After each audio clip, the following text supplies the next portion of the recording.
Uma pequena observação técnica: todo o material ao qual eu fizer referência ao longo deste vídeo, você encontrará pelos links na descrição deste vídeo.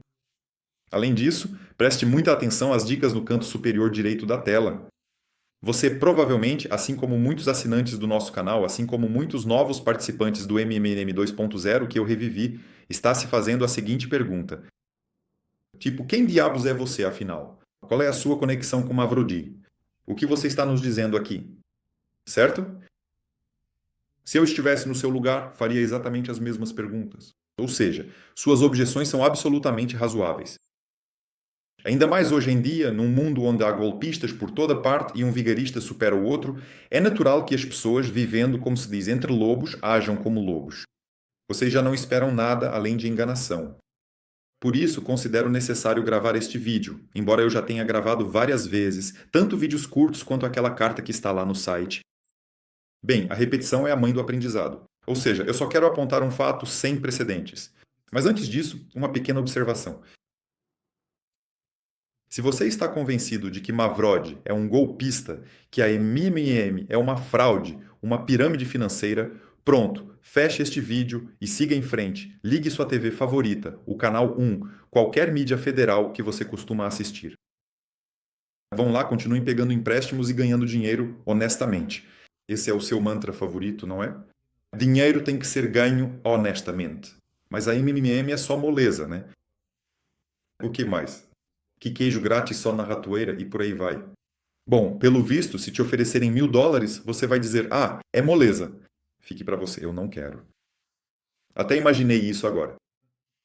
Bom, qual é a questão aqui? No geral, sobre esse negócio de que dinheiro tem que ser ganho honestamente. Seguindo essa lógica, acontece que no nosso país, os mais honestos e trabalhadores são os oligarcas. E todos os outros são mentirosos e, na verdade, preguiçosos, especialmente os aposentados.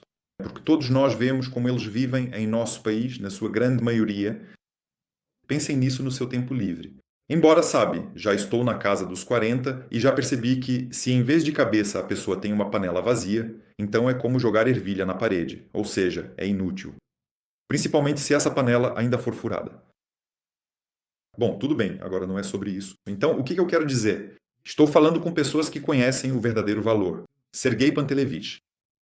Que saibam, ao menos, mesmo que superficialmente, que ele não é uma fraude, que seus objetivos, motivos e intenções eram completamente diferentes.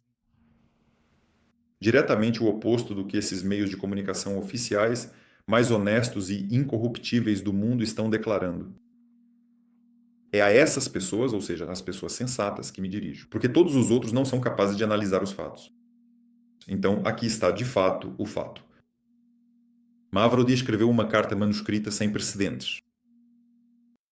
Aqui está ela, vejam, apreciem.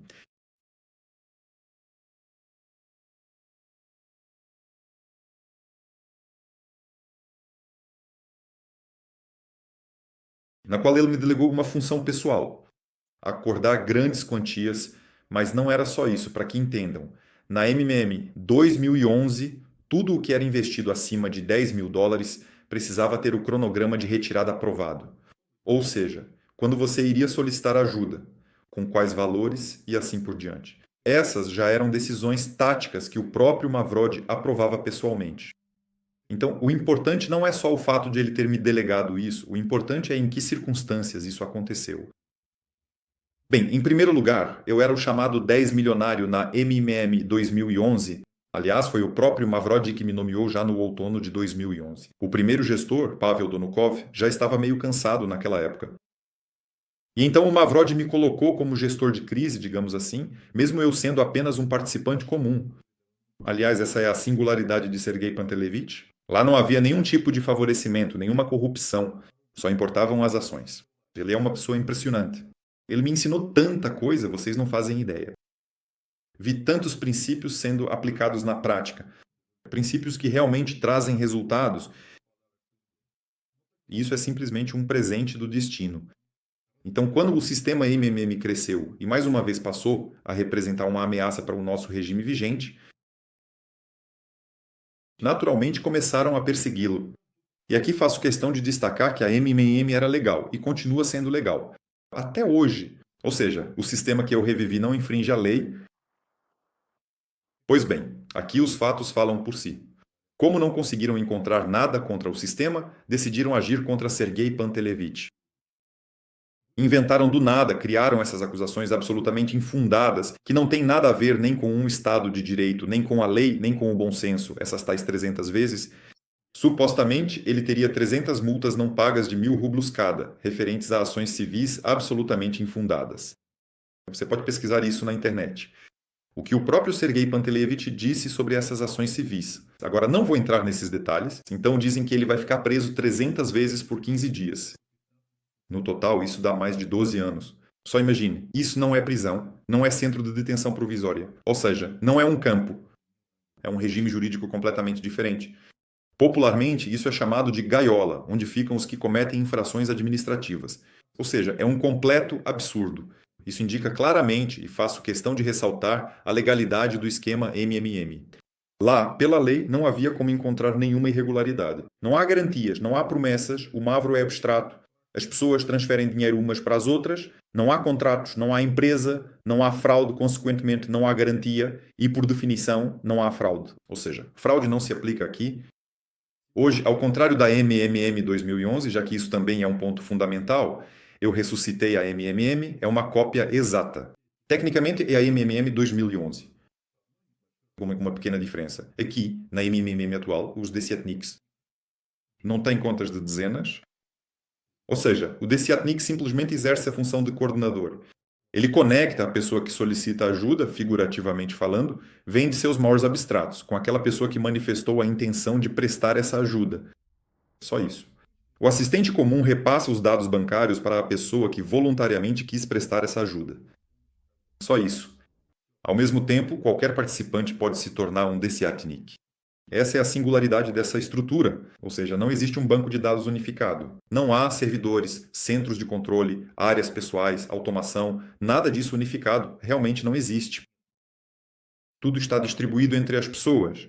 É uma estrutura impressionante, genial, mega subestimada. Vou além. A MMM é o sistema mais subestimado do mundo atualmente. Simplesmente lavaram bem o nosso cérebro, achamos que é assim. Bem, todos veem como a maioria das pessoas vive. Então tudo aquilo em que essas pessoas se baseiam não funciona. Portanto, é preciso repensar a sua atitude em relação ao que está acontecendo. Você já pensou por esse lado? Pense nisso também. Então, em um momento difícil, quando pressionaram o Mavrodi basicamente para semear pânico novamente, e eles conseguiram, porque tudo terminou com um reinício, já que Mavrodi não conseguiu estabilizar a situação. Foi nesse momento que Sergei Pantelevich me delegou essa função pessoal na essência. Eu recomendo fortemente que vocês reflitam sobre isso.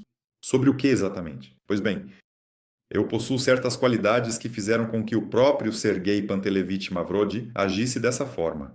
Ele confiou em mim em um momento difícil, que nem era apenas uma situação de crise, era uma situação catastrófica, porque essa prisão para ele foi tão inesperada que, bem, o que mais há para dizer? Sobre as objeções de que dizem há alguns desafetos que ficam rondando. Bem, como sempre acontece quando você faz alguma coisa, eu acho que as pessoas, aqueles que realmente fazem algo, sabem disso muito bem. Quando você faz alguma coisa, ao seu redor surge um verdadeiro exército de medíocres, críticos e outros semelhantes. Eles dizem por aí que ele não confiava só em você, que ele escrevia cartas para outros também. Bem, se ele escrevia, então mostrem. Eu afirmo com toda a responsabilidade. Esta é uma carta sem precedentes. Não existem outras cartas como essa. Ou seja, se ele escreveu algo de natureza processual, no sentido de que, quando houve as prisões, por exemplo, para o seu advogado, isso não conta, isso é compreensível. É uma história completamente diferente. Lá ele não tinha outra escolha. Mas aqui é uma carta manuscrita com a foto dele. Além disso, há a objeção de que a letra não é dele, no sentido de que não foi ele quem escreveu. Mas isso também não vale, porque essa carta estava publicada no site sergeimavrodi.com. É justamente a carta em que ele se dirigia aos participantes. Eram vários milhões deles. Já naquela época, em todo o mundo, o sistema havia crescido tanto que as autoridades já estavam atrás de Sergei Pantelevich para, mais uma vez, sabotá-lo. Desestabilizar o sistema, semear o pânico. Então, em primeiro lugar, dezenas de milhões de participantes do MMM 2011 viram essa carta. Em segundo lugar, as circunstâncias foram tais que, antes de Mavrodi lançar o MMM 2011, ele autografava livros por dinheiro. Aliás, no início de 2011, eu mesmo comprei, em condições normais, 3 desses livros por 1.000 rublos cada. Ele escrevia dedicatórias e assinava. Lá há exemplos da caligrafia dele. Há uma infinidade desses livros nas mãos das pessoas. Então, mais uma coisa. Essa carta, bem, a caligrafia, qualquer uma. Um perito pode confirmar que é a caligrafia do Mavrod. Aliás, a letra dele é bem, digamos, como de galinha, toda torta. Por isso, aqui não há dúvidas. Pode fazer uma perícia, fique à vontade. Você pode encontrar o original da carta no Web Archive, com certeza, no site Sergei-Mavrod. Dê uma olhada lá, você vai encontrar tudo. Depois, o que mais? Bem, muitos me acusam de que eu supostamente me escondo atrás do nome do Mavrod, que usa a autoridade dele. Sim, é verdade. No sentido de que eu continuo o trabalho dele com as mesmas intenções. Como comecei como um participante comum, cheguei a ser uma pessoa em quem ele confiava. Eu tenho todos, absolutamente todos os direitos morais para continuar no trabalho dele. É isso. Eu faço isso com toda responsabilidade, com compreensão. Na verdade, por que eu preciso disso? Bem, leia o aviso em basamavrod.com. Deixe-me instigar um pouco a sua curiosidade. Lá nos últimos parágrafos, eu escrevo claramente por que preciso disso. Reflita sobre isso e pronto.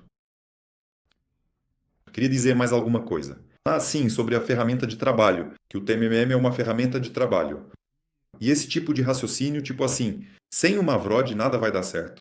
Bem, em primeiro lugar, eu não sou o Mavrod. Ou seja, talvez eu já consiga alguma coisa só por causa disso. Afinal, o Mavrod não conseguiu nada. Ele morreu e não levou o negócio até o fim vitorioso. Já que, repito, eu não sou o Mavrod, então eu tenho uma chance.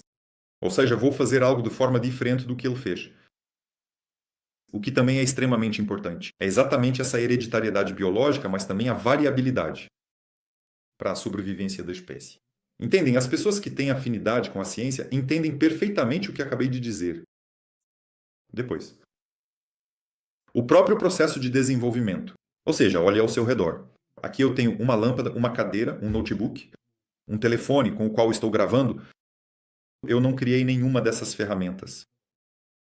Pense nisso, olhe ao seu redor. Você está constantemente usando ferramentas para cuja criação você não teve nenhuma participação. E daí? Como o fato de você não tê-los criado impede você de usá-los? Ou seja, por essa lógica, se você não criou o motor do carro, você não pode dirigir esse carro.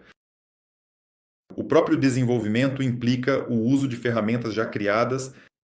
Todas as conquistas da humanidade devem ser usadas para que possamos nos desenvolver ainda mais. É algo óbvio. Está bem na nossa frente. Você simplesmente nunca pensou sobre isso, ao que tudo indica dessa forma. Bem, são aqueles que dizem que supostamente só com isso é possível?